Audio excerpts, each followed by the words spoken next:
welcome to Three Inning Fan, the podcast with me, Kelley Franco.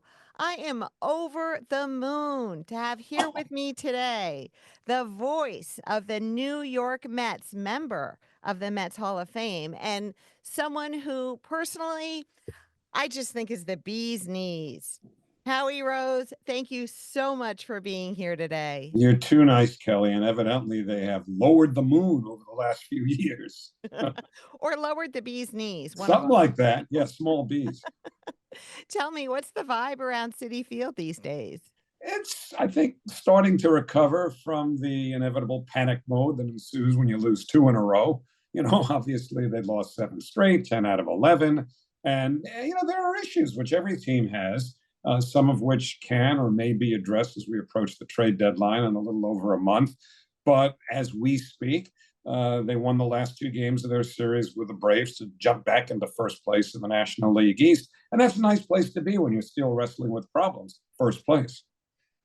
It's so true. I think that they had banked so many good wins before they hit that skid that it's amazing that they're able to be in first place after that.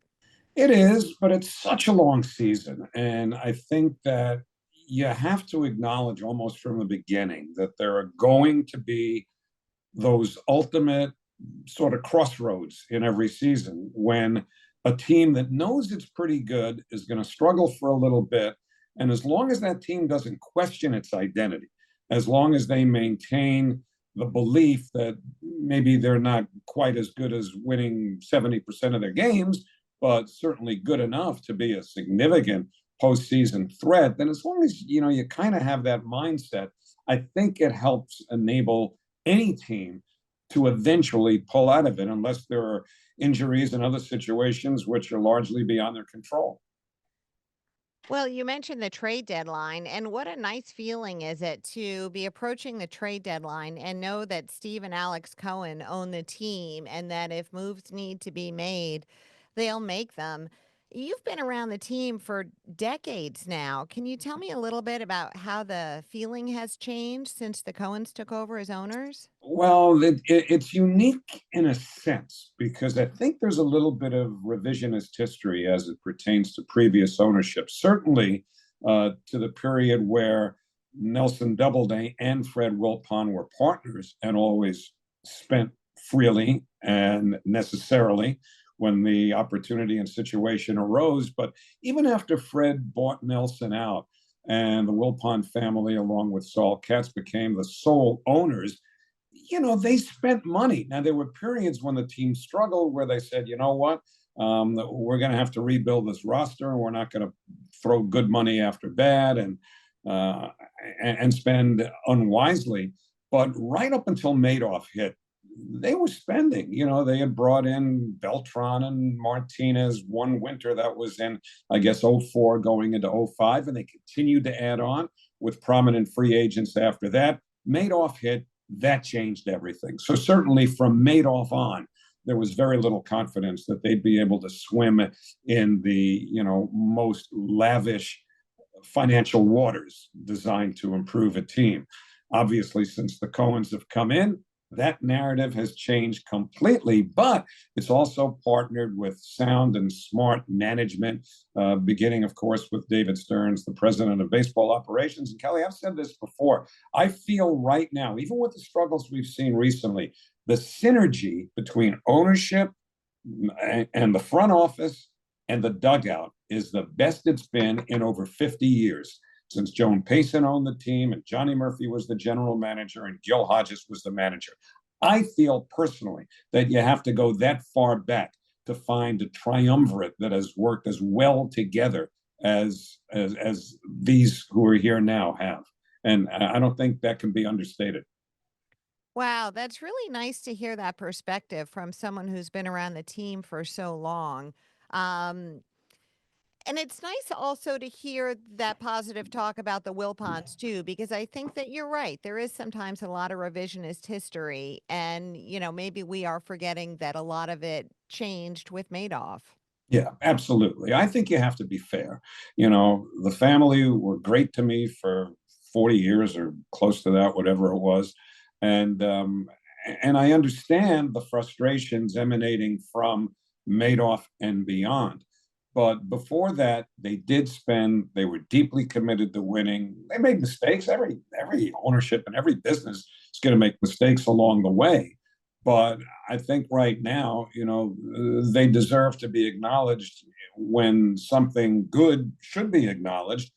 But right now, it doesn't matter because the ownership is sound right now. It's great. They've got people who care not only about the club, but about the community. What Alex Cohen has done with the Mets Foundation and some of the other community related things has been unprecedented in the history of this team, in my opinion.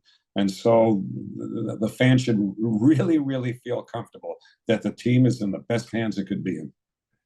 That's great, and I personally really enjoy watching Stearns cook. I have to say, when he signs someone Always and comes kind to of cooking with you, doesn't it?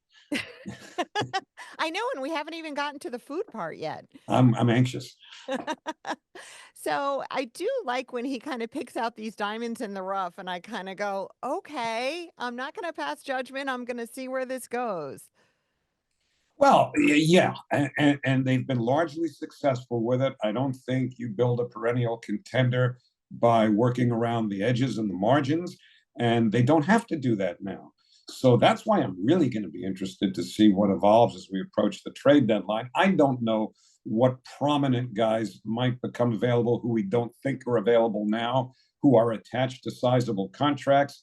There is a tax out there, and the Mets payroll is high enough right now. But I also think the opportunity is there where if the right piece is presented to them as a possible acquisition, this is the time to go for it.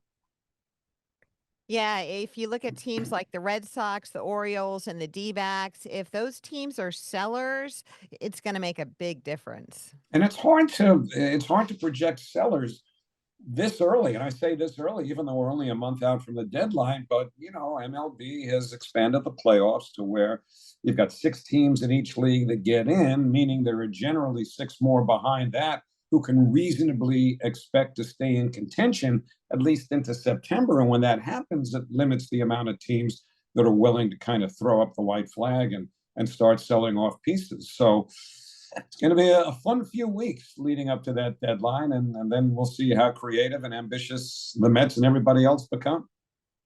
Yeah, I totally agree. The expansion of the playoffs has really affected the trade deadline and really created much more of a seller's market than a buyer's market when it comes around now. Yeah, and I'm because I'm old. I go back to an era where certainly it was not manageable for the long haul once we got towards the late '60s that you could have two 10-team leagues with first place team winning the pennant in the National League and one in the American League, and that's it. That's why they went to 4 divisions as opposed to 2 leagues. I personally thought that was perfect the way it was set up: 162 games, 18 within your division, 12 in the other division, no interleague play. I love that there was identification and differences between the leagues, but it's been homogenized to the point where there's just one more step they're going to take. This is my prediction. It's based on people I've spoken to, and I think it reflects a sentiment that's widely accepted around the game now, that within a few years, I don't know when that time is going to come, but they're going to expand by 2 more teams. That's going to get it to 32, meaning 16 in each. And I'll put quotations around league because I think what they're going to do at that point is totally realign and do that along geographic lines to the point where the American and National Leagues, as we know them right now, whatever they call them later on, will cease to exist. And we'll have 16 teams in the playoffs like basketball and hockey.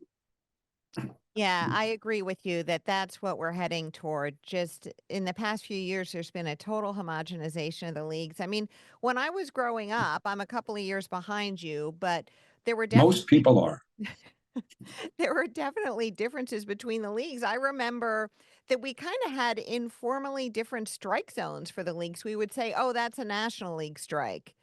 Was partially predicated on the fact that umpires in the American League wore an outside chest protector, and National League umpires wore it inside underneath their shirt. And so it gave a little bit of a different view and perspective to an American League ump as opposed to a National League ump working behind the plate. That was part of it. different baseballs. I mean, literally, you had one company produce a ball for the National League and another one for the American League.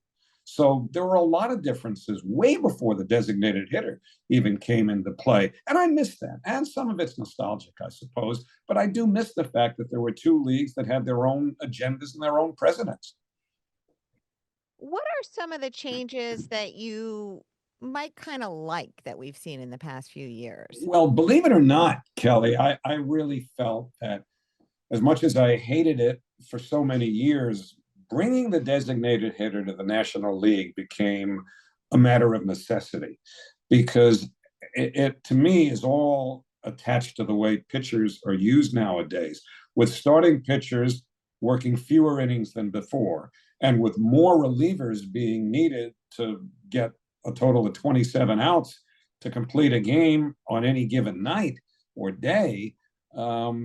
It got to a point where you were handcuffing a manager because you were only, this is when they had a 25-man roster, now it's 26. But if you were going to carry, say, 12, 13 pitchers based on the size of the roster again, you'd have 4 or maybe 5 players on a bench.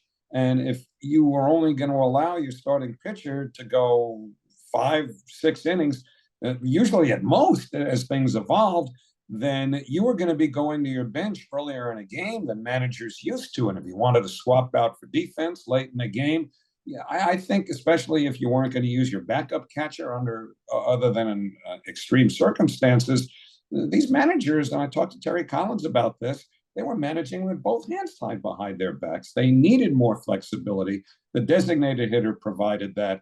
And frankly, with starting pitchers lasting shorter times of game than they used to, they were only getting to the plate once or twice anyway. So I reluctantly not only accepted, but eventually embraced the designated hitter in the National League. Now, you talk about some of the other rules. As a fan, I don't like the free runner and the extra inning rule. However, I will confess, as a broadcaster, I rather like it because I'm coming back the next day, and sometimes, we get to the ballpark 4 hours before the game. And in the days before this rule, you know how games could drag with the unlimited mound visits and no pitch clock and, a lot of other things that slowed the game down, the histrionics by every hitter. It got ridiculous. The time of game got ridiculous. So I was all in favor of anything that would streamline it, and the extra inning rule played into that. Again, as a fan, I abhor it. As a broadcaster, I rather happily live with it. The pitch clock is the greatest thing that's ever happened to the game.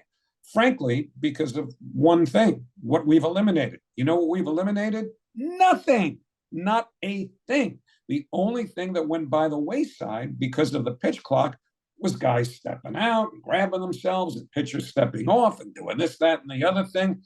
It really got ridiculous. And I think most people now would acknowledge, even those who were reluctant to accept it, that it has been a real boon to this game. I totally agree on the pitch clock. Your opinion on the DH did surprise me, and that's why I'm glad we're doing this, Surprises me because too. I learned something new about you, Howie. Well, yeah, I'm an open book, I guess. Plenty more to learn. Well, the original name of my company, Three Inning Fan, was because the games were so long, and I'm an attorney by day, as you know, and I get up at, 5 in the morning to work out, Uh-huh. and then I got to get to my firm. And I used to say, you know what? I love baseball, but I can really only watch like 3 innings before it's time to go to bed. And So I that's started something. calling myself the 3 inning fan. But with the pitch clock, I can watch 9 innings, Howie. It's fantastic. You can't listen too. But I know you do. I know you do. I'm just kidding you. But that's pretty ambitious on your part too, to work the long day you do and then commit yourself not only to watching the games, but to learning enough about what's going on within the sport to do a great podcast such as you do. Well, thanks very much, Howie, for the kind words. And I have to say, we're probably both in the same boat. We probably have a bunch of friends who are like playing pickleball and tennis and Mm-hmm. golf, and we're wondering why we're still going to the office every day. Yeah, well, the clock's ticking for me, that's for sure. You've scaled back a little bit. Are you going to keep Yeah. going in that direction? Well, yeah. I mean, as far as however much longer I do this, I kind of like where I'm at right now. which is 100 games, which is still a lot, by the way. And the way I've worked it out is I do all the games at Citi Field, so that's 81. The three at Yankee Stadium get that to 84. And so I need to do 16 out of market games Mm. to get to 100. So the Mets opened on the road this year, 6 game trip, did that. That leaves me with 10 more. They end on the road again this year, which they did last season as well. That doesn't happen often, but they do. So that's a 6 game trip, which could decide everything right at the end of the year. Obviously, I'll do those games. And that leaves me with only 4. And very conveniently, they have a 4 game series in Philadelphia in September, which could go a long way towards deciding the division. So that's perfect for me. Between April and September, I'm not traveling. And other than to go home to Florida for a week at a time here and there. So that works for me. It keeps me fresh. You get to a certain point. The baseball life is like having no life, really, if you live it to the extreme.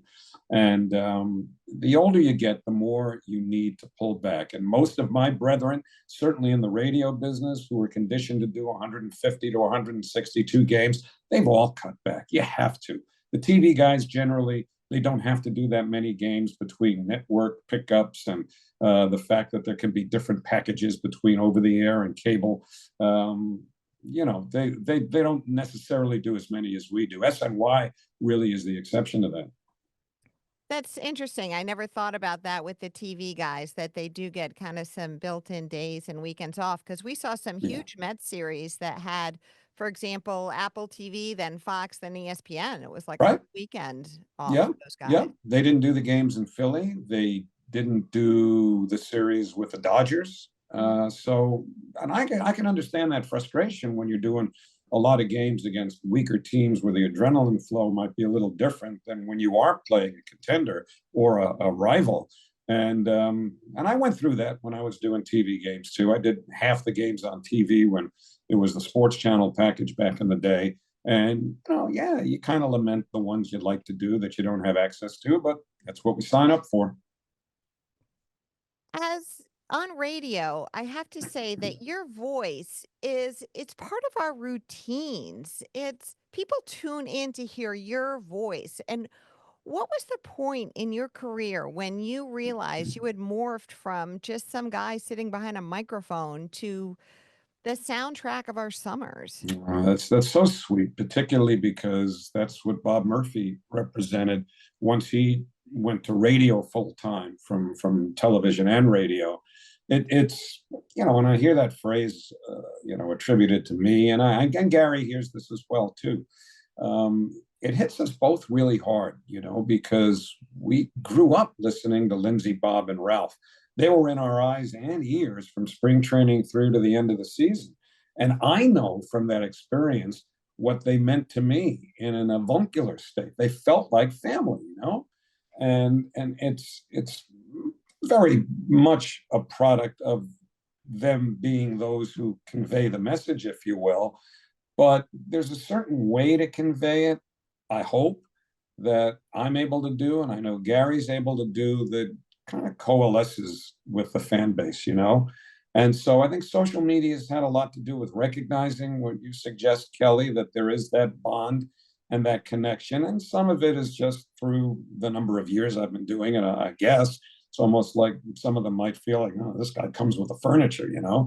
But I've seen and heard enough really nice things to be overwhelmed by that realization that for a generation and more of Mets fans, that Gary and I have come to represent to those people what Lindsey, Bob, and Ralph did to Gary and me. So I never lose sight of that. And I'm always extremely honored and flattered when anybody even presents it in anything close to the way you did. So thank you.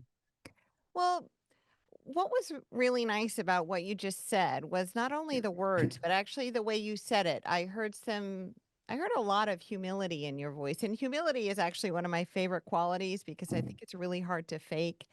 And that was a nice answer, Howie. Well, thank you. It's a business that humbles you too, because if you have any sense of self, and you can step back and sort of go through each stop along the way of the journey that begins with the formation in your mind of a dream. And then the dream becomes a little less abstract and a little closer to being tangible, to where you can say, okay, I'm going to college now. And if I can get on the college radio station and get behind a live microphone, that's the first step. And then those proceeding series of steps evolve. And if you have the least bit of introspection and you can take a moment to reflect on the genesis of that journey to get to where I've come all these years later, it has to humble you. And I think you'd be a less than desirous person to be around if you weren't humble about it. And I think about that a lot, and I guess it kind of keeps me in line.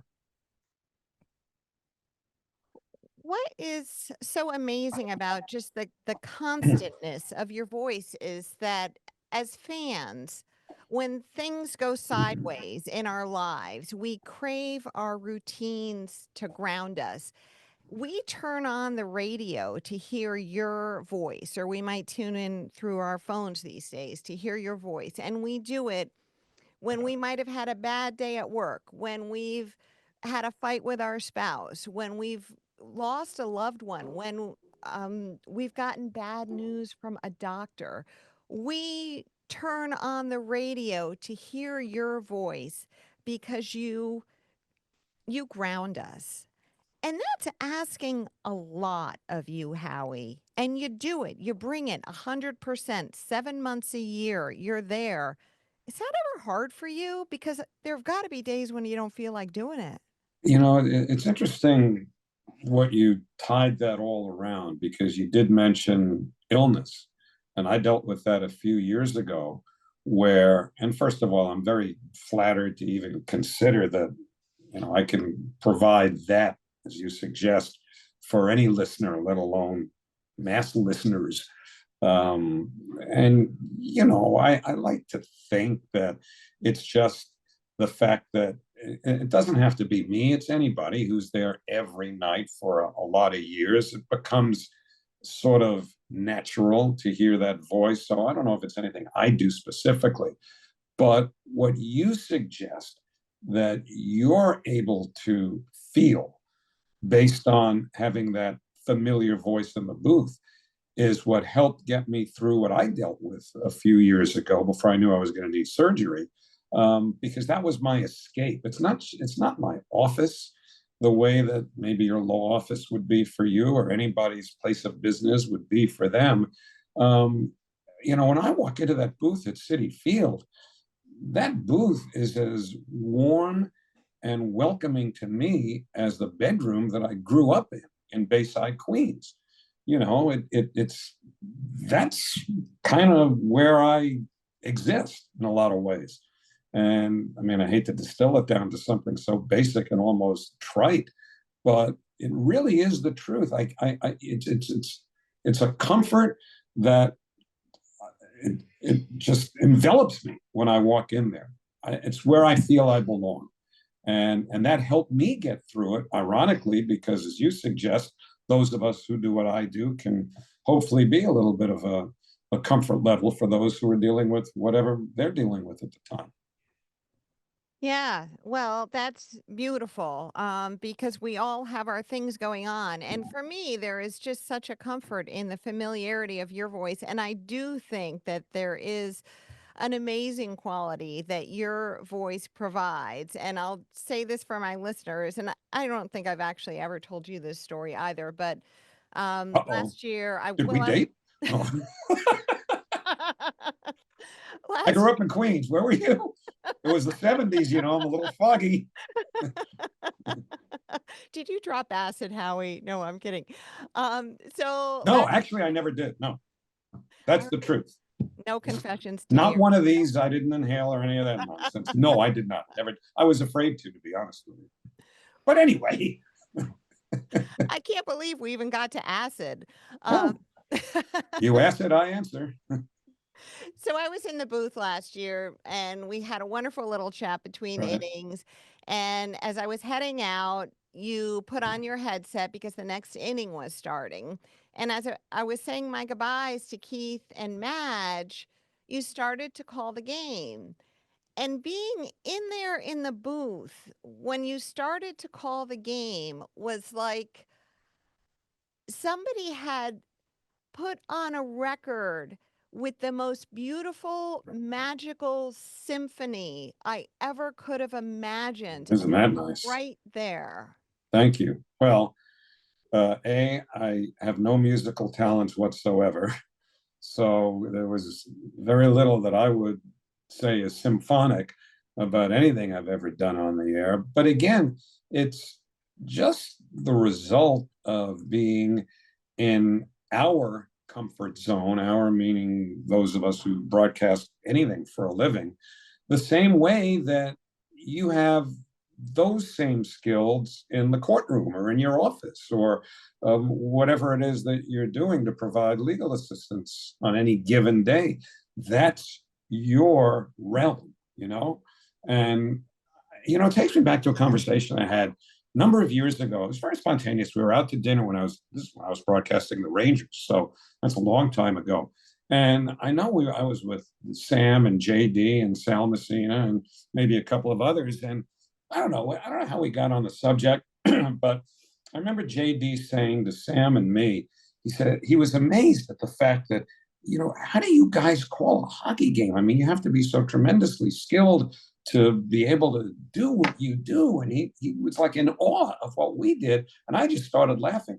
I said, John, you got to understand that the same God given ability that you had athletically that allowed you to pursue and ultimately ascend to a career at the highest level in hockey is really no different from what you're marveling about Sam and I having.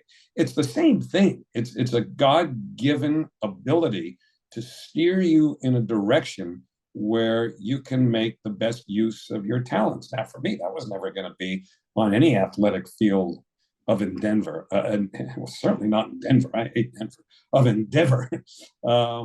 I tried. I still try when I play golf, but I stink. I don't have any natural ability, and nothing's ever going to change. But there's a point there, and the point is, you find your calling. And for Sam and for me, it was doing what we do. For John, it was playing in the National Hockey League at a high level. So there's no real difference between what he did, what I do, and what you do. It's just finding what works best for us and hopefully maximizing our potential to perform at the highest level that we are able to perform at. So you mentioned that you battled illness a few years ago, and this thought is just coming back to me right now. There was a time when you took a leave of absence Yeah, the last month of the season. last month, and there was like a scheduled day that was supposed to be Howie's last day before he left. And then there was the night before that, and you were calling that game on what was to be your penultimate night. But then it was announced during that game. I guess the next day was just going to be Right, pouring rain or something. So it was announced during that game right, that the next night's game was canceled right. 4 hours in advance.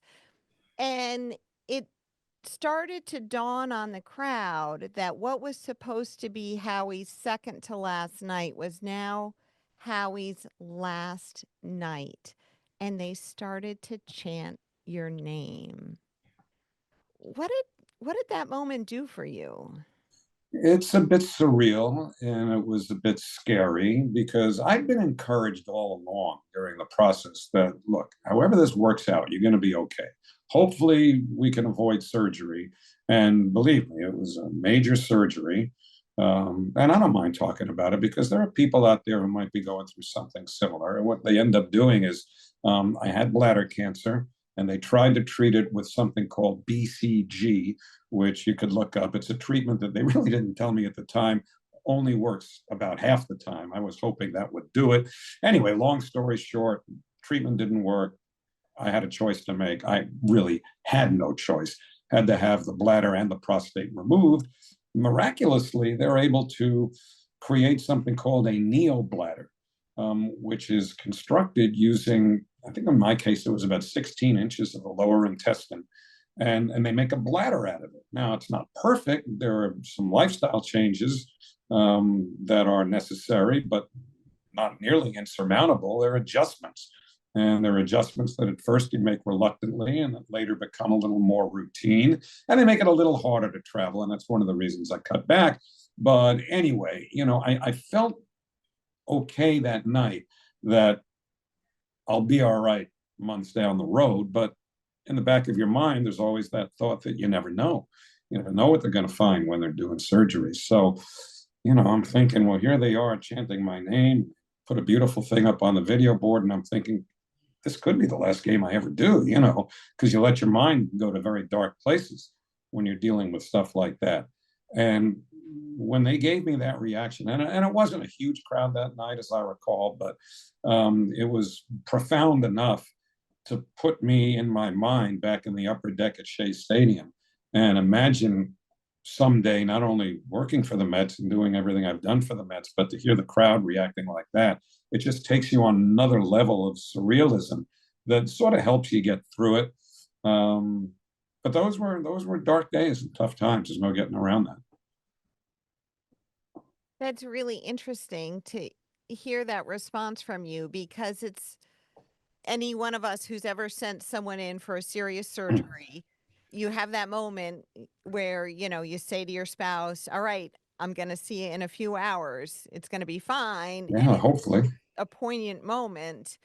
But what I'm hearing from you is that was almost like the crowd at Citi Field was having that moment with Howie Rose, saying, Howie Rose, Yeah. we're going to see you on the other side. It's going to be fine. Yeah, and that's what I took from it. It's interesting you say that, Kelley, because I really did feel them embracing me almost to the point of feeling their touch. And then later on, as I was recovering, the Seven Line Army had given me this beautiful portrait that was signed by, I don't know how many of the Seven Line members, which, again, it just touched my heart and always will. Got a tremendous amount of correspondences, get well wishes from fans, and it really hits you to know that we have that connection, because that's what we strive for in this business. We're in the communications business, and if you make that connection, then you've really achieved your goal, regardless of what you say or how you say it. But when you're able to, and especially in radio, I try not to address the audience as a group. I try to address them one by one. I'm talking to you. So I tend to refer to the singular you on the air rather than as a group. And at moments like you just brought up, it's reaffirming. It tells you that, you got this part of the connection figured out, and it makes you feel great. And when you talk about the you, for me, it's so striking, because what you do is very intimate, really. I mean, there are famous people that we see on the movie screen, but we're not connected to them in an intimate way. We hear Howie Rose's voice when we're doing our chores, when we're driving home from work, when we're cooking, when we're lying in bed, dozing off to sleep. I mean, Howie Rose is part of our intimate lives in a way that someone who's on a TV show or a movie screen isn't. And Kelley, that's radio. And I was doing half the games on TV for a lot of years, and I was always being kind of nudged with little not so subtle messages from the front office that, sooner or later, Bob Murphy's going to retire, and that might be a good spot for you. And so I won't say it was reluctantly that I walked away from the TV part of it and did the radio deal. I wasn't sure I was going to do it, because I was doing the Islanders at the time too, and that's a full season, and I didn't know if I could handle it. But anyway, long story short, I did remember what it did for Bob Murphy's career. It revitalized it because of the intimacy of radio.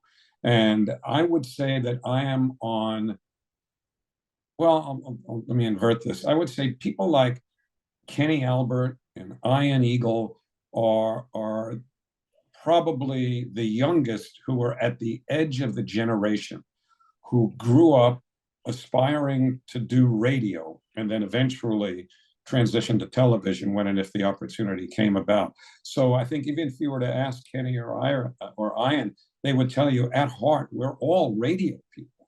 And we appreciate the intimacy of the medium and the uniqueness of the connection that you can make on radio that to me transcends television, never mind movie stars, as you described. So um, it's something I've always felt very strongly about. I've been bullish on radio since I broke into it 50 years ago. And I know it's got its issues right now, but I just hope it endures and continues forever because it's very, very valuable in a very unique way.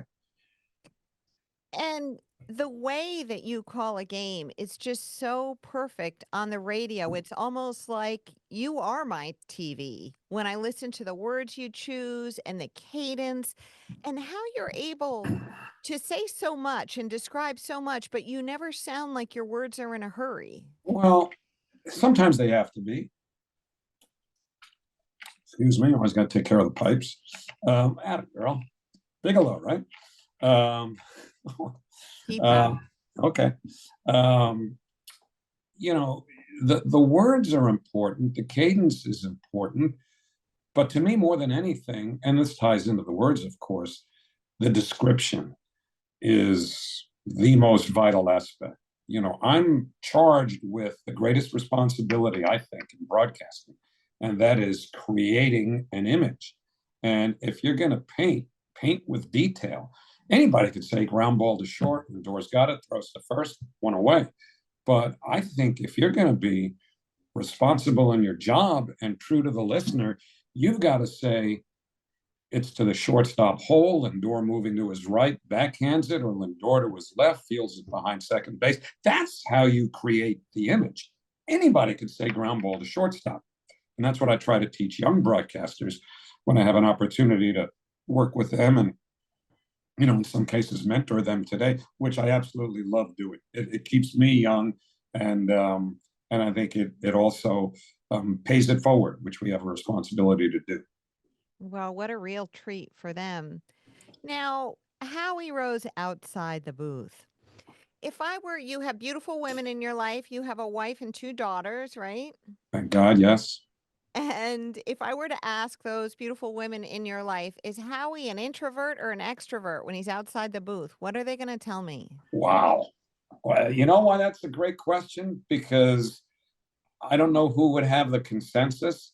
I would say, I would say my wife would kind of ride the wave and say a little bit of both. One of my daughters would say more of an introvert. The other would say more of an extrovert. And the one who would say more of an extrovert is herself more extroverted. And the opposite for the younger one. I can be both. And I don't know that that makes me any different than anybody else. There are times that you want to deal with people every day. You know, there are times I just want to be on an island. I don't I mean get Long that. Island either. Um, I just I need me time, you know, and that's very selfish sometimes because this business is all about me time in the sense that we're all narcissists because of what we do to a certain extent. But you know, there are times I'll get a phone call from somebody after a game. I don't want to talk after a game. I've been on the air for 3 hours, you know. That would be the introverted side of me. The extroverted side is when I'm out with friends. I love being out to dinner with friends or playing golf with friends or just hanging out with friends. And they would all say extrovert. But, you know, there are times when, yeah, I'd gladly crawl under a rock with a book and just stay there. Do you ever listen to your own calls? Sometimes, not as much as not as much as I used to for information purposes, because along the way, I wonder if I got that one right or if I might have said something wrong in terms of painting an accurate picture. Did I miss something? I don't bother with that too much anymore. If I did, I did. If I didn't, I didn't. But now, on social media, and I've become rather active on social media, which is a miracle of all time to me because I always fought it. You can't avoid it. People are always, putting our calls out there. And so, yeah, I'm a bit of an egomaniac. I'll listen to it. And hopefully I like what I've heard. If not, I won't listen to it again. You actually are pretty good. You and I first met on Twitter a few years ago. Uh-huh. It was called Twitter. You're actually pretty good at social media. I mean, you got the cultural references, the funny Well, quips. I mean, here's how'd you what get to be so good? you know what, Kelley, for the longest time I resisted it because I didn't trust myself. I have a couple of glasses of wine with dinner and say, well, after that second glass, I'm saying, yeah, I can do that. I can. All right, I'll send this. And those grapes were going to be my undoing. And so what happened was, what happened really was that we got the COVID break, and I felt very detached, very, very detached. And that's when I decided to roll the dice and say, you know what, just trust yourself, trust your instincts. And I might have made one or two little slip ups along the way, things that, were maybe more off color than they should have been. And, and people let and I'll bring one up where I thought it was funny. There was a player who had not been, I don't want to mention his name because I don't want people to they'll find it anyway. But there was a rather portly player who was pictured as looking particularly portly as he was trying to work his way back to the majors. And I think I tweeted, when's the gender reveal? And that didn't go over so well. So, I've learned from that. Don't do stuff like that. This is a phenomenon that I refer to in my own house as tequila tweeting. There you go. Because I have been known to enjoy a tequila at the end of the day, and it's just not a good idea to tweet after the tequila. And I think wine, tequila, and keyboards should remain mutually exclusive. Okay, so Howie, we are now ready for our rapid fire round. Oh, okay. Okay. All right. 8 short questions. You have a choice of 2. You have to name one. Okay. Ready? Let's go. Citi or Shea? Shea. Lennon or McCartney? They're one and the same to me in terms of how much I love them both. I'm sorry. I can't. It's like asking to choose between your kids. You're allowed one pass. But you can't pass on this one. Laverne or Shirley? Shirley. Don't call me Shirley. Yeah, Shirley. Why is that? Did I say something wrong? No, it's just funny. The Honeymooners or I Love Lucy? Honeymooners. Not even close. The Matteau Call or the Alonso Call? Wow. You already used your pass. Matteau. Bigger moment. Say again? Bigger moment. Yeah. Wedding gift for Jeff Bezos and Lauren Sanchez. Electric can opener or fondue set? Well, I suppose with an electric can opener, they can do some sort of damage so we wouldn't have to hear from them. So I'll go with the can opener. Who cares about those two getting married? I care about my packages getting here on time. Lindsay Nelson's Jackets or Ralph Kiner's Love Life? Oh, give me Ralph. Oh, Ralph. Ralphie boy. Ralph Kiner's Love Life. Oh, man. Daydream Believer or Homecoming Queen? Daydream Believer. Because you could be both. Questions. Howie, you're a good sport. We end every podcast here at 3 Inning Fan with a very important question. What's good to eat while watching the ball game? Howie Rose, what's your favorite thing to eat while you're watching the ball game? Okay, I've brought props, okay? Oh, my God. I'm prepared for this. You're the first to bring props. Well, it's going to look like a cheap plug, but it's really not because I don't sit around watching that many games anymore because I'm either broadcasting them or I'm out enjoying myself. But when I am at home watching the game, and when I watch a game that I'm not doing, I'm keeping score like I'm at the ballpark. I Oh, have to. really? I have to. I have Uh-huh. to keep my scorebook up to date. So, as I've evolved over the years, I try to eat healthy, and I see the stuff you put out there that you're cooking, and I'm drooling when I mean, you must be a fabulous cook. I see what you are preparing night after night when you actually share it with us, and I'm going, boy, I'd love to eat this. But when it comes to just a snack, I have discovered something that is, and this is not hyperbole. I really mean this in terms of, peanuts, popcorn, Cracker Jack kind of snack. This is a company, Catalina Crunch. I don't know if you've ever heard of it. No, not yet. They put out enormously healthy things. They are gluten-free. They have very little sugar, very little carbs for what they are. And this particular snack is the greatest. I used to love cheese doodles and Doritos and stuff like that. Yeah. This is phenomenal. So if anybody has a chance and wants to pay a little more attention to the health aspect of snacking, you can't do any better than this. Extreme cheddar. That's what that Yeah, is. It because I sounds love. dangerous. Well, it can be, but this really isn't. If you eat the same amount of cheese doodles or Doritos as you do this, you might feel it in a way that you don't from this. And because it's gluten-free, low carb, very little sugar, you feel like you're doing yourself some good too. So this is my favorite for watching the game. And I have to say, all your fans might not know this, Howie, but you're in pretty good shape. You must go to the gym every day. I try. I'm in better aerobic shape than I am muscularly. I work with a trainer in Florida during the off season. Can't you tell? And I just kind of I like lifting a little bit and working the machines, but I don't know. It kind of bores me. I really have to push myself to do that. But aerobically, I'll go on the treadmill 2-3 miles a day most days if I'm not outside walking, or I don't jog per se, but I go for long walks. My wife and I will go for a walk when we're done with this.